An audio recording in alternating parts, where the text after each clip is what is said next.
excited for Sheryl Crow. So she's going to come to the stage. We're going to have a conversation, and then she's going to perform for us. And if we are lucky, she'll stay all night. No? Sure. Okay, no. Okay, but she's going to give us at least 4 songs. So without further ado, a round of applause for the amazing, incomparable Sheryl Crow.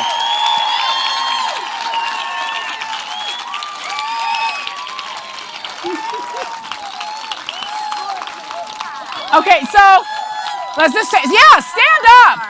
Let's take a moment. Oh my God. Let's give her a W round of applause, folks. Okay. So, how does it, okay, so you were here earlier today doing sound check, and I was listening to you. You sound amazing. Thank you. First time at this event. Tell me your initial thoughts as you see everyone here and what you've been able to ascertain so far. Well, first of all, what a gorgeous setting. And I mean, there's a few things today. I'm obviously a woman, so it's so it's fun for me to get to be here to talk about my journey and my journey as a businesswoman and as an artist in a business that's typically been run by men. But it's also an interesting day just by virtue of what's going on in the world and how important I feel like it is for people to, you know, just to put their phones down and actually be with each other and just, you know, experience what it's like to be. I know. Oh, I'm sorry. I didn't mean to call you out, but no, I mean, it's, you know, we're just finding how precious life is, and it's just good to really be in dialogue that's uplifting. So, you guys, let's just take a moment because she's talking about Vegas. We have the hurricanes. There's so much here, and I know Sage talked about it earlier, but it is a blessing for us to all be here and enjoy one another. We always battle with the phone. That was the one thing that she kept talking about. We can't put our phones down, and I don't know why. Is it because we're looking at likes or we're looking at notifications? We're so focused on our phone. I don't know. You know, I'm older than a lot of you guys, so I grew up with the phone on the wall in the kitchen. And I don't have strong memories of my mom spending a lot of time on the phone, so I have vivid memories of her face, you know. And it does sound funny, but now that I have kids and I think about what they're going to remember about me, I don't want them to remember me always looking down or kind of half listening, and I just notice it more now. So I made an agreement with myself. I bet myself that I could detox off of that needing to be somewhere else. And I put my phone on silent, and I only check it maybe once an hour, and it's been really liberating. It's been, you know, it's been really a good thing for me, for my heart rate, for sure. But yeah, it's a easy go-to for everybody. You know, we're just used to being distracted now. So yeah, distractions are always welcome in our world, especially if we're busy. I thought it was interesting because Sheryl has so many different things that we can talk about outside of just being a wonderful artist. You've been through a lot. You talk about your kids. She adopted 2 kids. We'll get to that. 2 boys. And they're awesome. And they're awesome. They just played flag football, and my 7-year-old got a touchdown, and my 10-year-old got a touchdown. Yes! These are the big things. All the good things. You battled breast cancer. I did, yes. I'm done with that. Yeah, you wrote a book. I mean, we could be here all night. But I want to go back to something that I think is interesting because everyone wants to know where'd you start or what's your beginning. There's this interesting image we were able to locate on the YouTube, on the internets. Backup singer for Michael Jackson. Bad Tour, 1988, you London. have to love some 80s hair. You have got to love some 80s hair, people. So talk to me about that moment in your life. I just can't stop loving you, oh, baby. I'm ready. Well, I'll tell you, it was kind of funny. I mean, and you talk about messaging, and I tell this story to a lot of young girls who asked me, how do I get into the record business? And I was a school teacher in Missouri, and I drove out to LA, and 6 months later, I crashed an audition for the Michael Jackson tour to go on the road, and I got it. I mean, it was one of those things where you had to be recommended by like a Quincy Jones or Bruce Swedien or, somebody in the inner circle. And I just thought, well, I mean, what's the worst thing that they could do? And so I went, and they said, well, do you have, a tape or anything? And I was like, I don't, but I promise, I can sing. And so they said, okay, come on in. And I got it. So, it's just like one of those things where if you don't try, you'll never know. And it totally put my life on a course. I'd never been out of, I literally had never been out of the States, didn't own a passport. And a month later, we were playing in front of 75,000 people in Tokyo. So wow. You just never, you never know. You can work your whole life towards something, but it's the actual act of showing up that I think is what leaves some people behind. It's that just saying, well, what do I have to lose? So just take a moment and listen to that. I didn't have a tape. I just went in and I said, I can sing. How amazing is that? And I know that you said you never ever really considered yourself a backup singer. You always knew that there was more.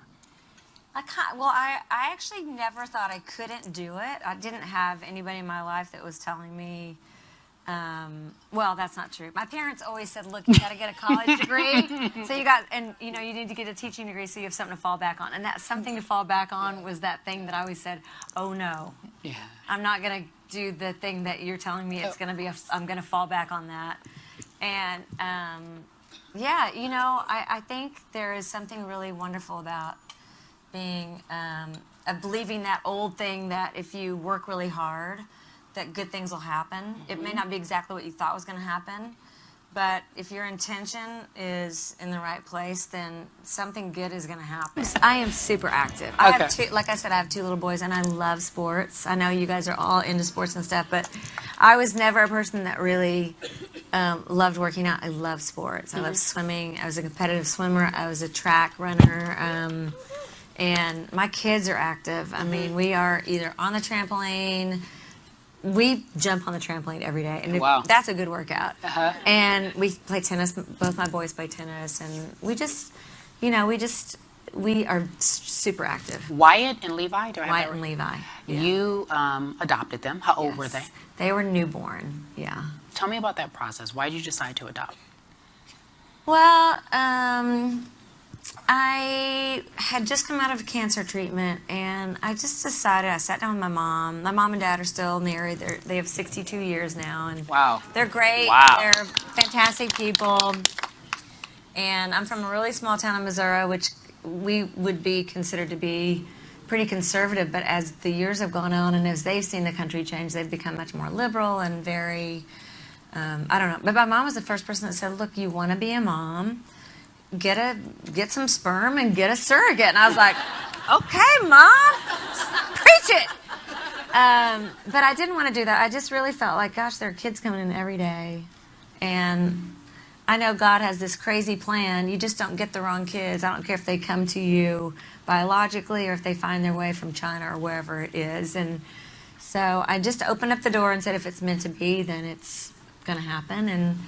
And within 3 years, I had 2 little boys that were born a day apart, 3 years. And they're fantastic. They're very close, and they look like each other. It's just, what can you say? How do you balance it? We get that question a lot. Single mom, career. How do you balance it all? You just, you guys are women. You just do it. You get it done, right? You get I have a really good friend that always says, make shit happen. I don't know if we can say that here, but she's always like, MSH, girl. And you just get it done. But my priority has been my kids. And I was lucky, I was 42 when I adopted my 10-year-old. And I was 45 when I adopted him, because I'm 55. So I was 45 when I was 42, 45 when I adopted him. And by that time I had, I'd traveled the world. I'd done everything I could possibly imagine and more. And I felt like I'm not missing out on anything if I put my kids first. And it's just worked out great. I mean, they have gone all over the world with me, and I schedule things around them. And so, we just, we are at the dinner table every single night at 6 o'clock. And, they think I'm like the strictest mom on the planet. Why do they think that? Well, I just don't love my kids being babysat by video games and stuff. I think it does something to the brain, man, and so they have to earn it. We have a library system. I mean, blah blah blah. But anyway, you read 20 minutes, you get 20 minutes. You know what I'm saying? So, but I want them to know the joy of, I mean, exertion and hard work and just what it feels like to like change the molecules with inspiration. You and I were talking about it. I mean, I've been around a lot of fantastic athletes. I got my hair cut like Dorothy Hamill when I was in 8th grade. And I've been inspired by you guys. I mean, I've been inspired to want to be great. I'm the person that sits in front of the Olympics and boo-hoos over the stories, and it's inspiring, and it makes all of us feel like we can do great things. And it's the same with music, and it's the same with almost anything where somebody has put their heart and soul and their energy into. It makes you feel like you can do it, I got to go back to what you said to me, the connection between sports and music, and you were talking about your time with Michael Jackson and watching him, the divinity of it, the molecules. Can you explain that? I feel like, and I was raised Christian, and I studied Buddhism, and I'm a big meditator, and Jesus is my homie. But I think there are a lot of other enlightened beings that have walked the planet that have served to emulate what enlightenment is. And so when people ask me what God is, I'm just like, it's the thing that is the thread in all of us. And when I was working with Michael, I looked at this guy. I doubled him on a few songs. Like, she says, I am the one.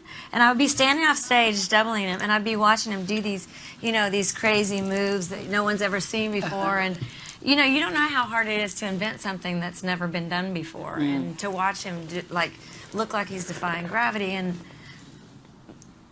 I could see the divinity that existed in him, with all the display of humanity and ego and fragility that went along with who he was and became from a 5-year-old. But when he stepped out on stage, there was something that did change the molecules in the room. And I see it with the greatest of artists, people that walk out into a room and they have nothing more than a guitar and a mic, and they make all of us feel deeply. Or when you see Mia Hamm, or you see somebody incredible, Serena, I mean, and the odds of that and what goes into it, and it propels all of us to be the best that we can be. It puts us in touch with something that is, that's deeper. But I do feel like with art, and it's something that I really want to encourage all of our young people, that art is what has typically throughout history, it's like hieroglyphics. It's told our story. It's basically it's written our history for us about who we are, who we became, what we were into, and that it has to be treated with the reverence it deserves. So. I want to go back because you said something earlier, and I don't want to seem like I'm glossing over it. Well, you have breast cancer. I have breast cancer. Mm-hmm. So, where were you when you were diagnosed? Did you self-diagnose? Did you feel like something was off, or it was just a regular mammogram? No, it's kind of a funny thing. I was in a relationship, which I hate to bring it up, but I was in a relationship, and it was very public. We split, and then 6 days later, I had a schedule. Well, actually, we split, and then a couple of days later, I had this mammogram schedule, and it was such a hassle. It's like, I don't want to go do that. It was my yearly mammogram.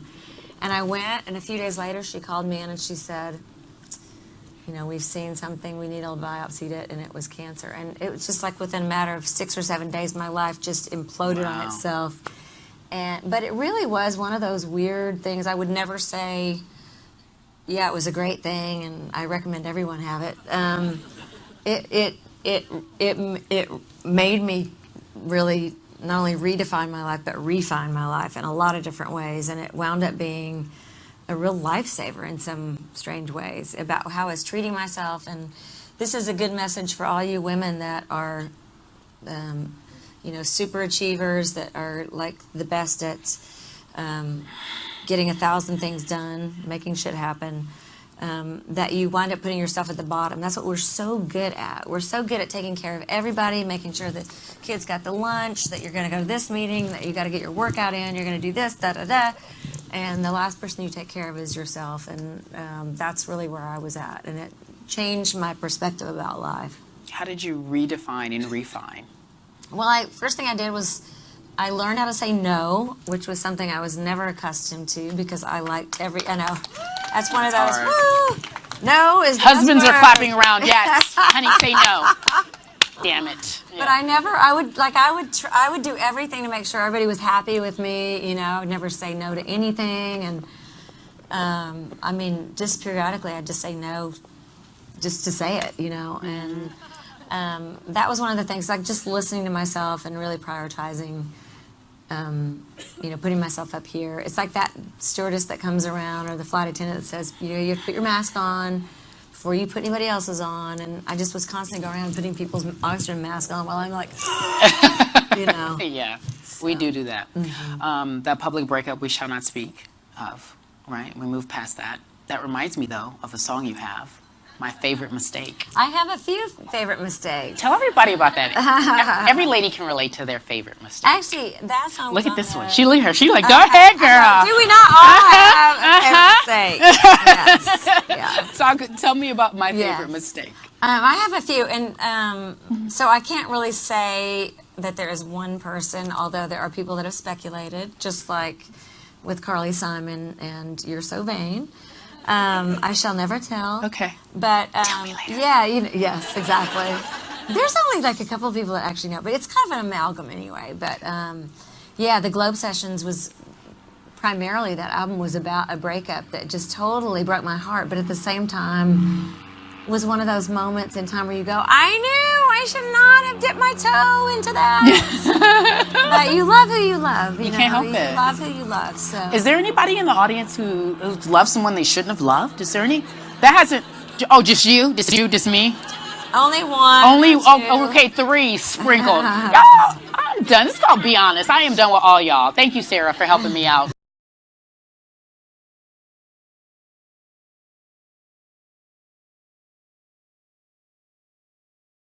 I look at you and I think how incredibly easy it is to chat with you, and you're very down to earth. You don't have the I'm very famous, don't touch me type vibe. It's so famous, don't talk to me.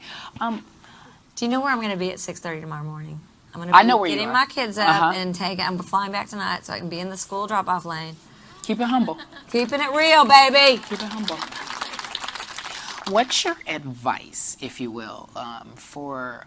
I like what you said a moment ago about how we're putting everyone's oxygen mask on, but we're not taking care of ourselves. So what's your advice for the women who are upwardly mobile, successful, and trying to do it all?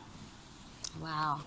I'll tell you, I really feel like, sometimes I actually feel like that the minute is shrinking, like it's a tangible feeling that the minute is shrinking. And there are scientists that talk about that elasticity in time, and I really just want to encourage everybody to, like, periodically in the middle of your day, just stop and look around you and just get yourself back into your body and just absorb a little bit of what life is holding for you, because you wake up and you're 55 and that's a good thing, but you don't want to look back and think you missed a lot of your life. And I do think that for all the great things that technology can do, it does take us away from being present. And the other thing is I encourage everyone that I meet that mindfulness meditation can really elongate your day and can actually, in some ways, I think,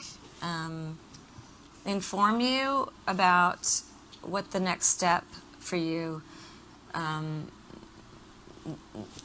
what's going to hold the most meaning for you. And I know that sounds crazy, but just quietening the brain, even if you do for 5 minutes a day, just quietening your brain and really trying to let whatever thoughts come in, just let them go. They're all going to be there later, so that you're able to really tap into the divine and tap into what it is that is for you. Sometimes we miss out on what is for us because we're really busy telling that story. One of the things I will tell you about my adopting my kids that my mom said.